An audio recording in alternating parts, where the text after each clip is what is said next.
23/2/2024 నాడు సికింద్రాబాద్ కంటోన్మెంట్ శాసనసభ్యురాలు కుమారి లాస్యనందిత సాయన్న గారి ఆకస్మిక మరణం పట్ల ఈ సభ తీవ్ర సంతాపాన్ని వ్యక్తం చేసింది. ఇలాంటి బాధాకరమైన తీర్మానం నేను ప్రవేశపెట్టాల్సి వచ్చినందుకు నేను చింతిస్తున్నాను. కుమారి లాస్యనందిత నాన్నగారైన కీర్తిశేషులు సాయన్న గారు నాకు అత్యంత సన్నిహితులు, ఆప్తులు.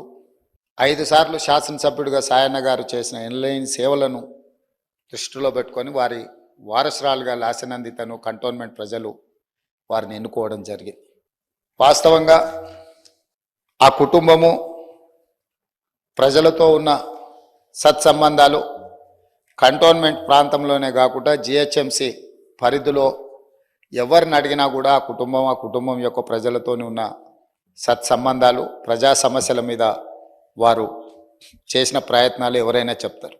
ఆ కంటోన్మెంట్ ప్రాంత ప్రజలకు న్యాయం జరుగుతుంది, మేలు జరుగుతుందని చెప్పి వారు పరితపించారు.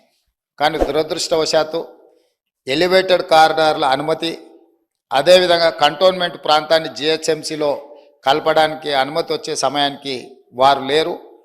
వారి వారసురాలుగా వచ్చిన లాస్యనందిత గారైనా ఆ సందర్భంలో ఉండుంటే చాలా సంతోషపడి ఉండేవాళ్ళు. ఎందుకంటే సాయన్న గారి ప్రజలకు ఇచ్చిన మాట నెరవేరిందని.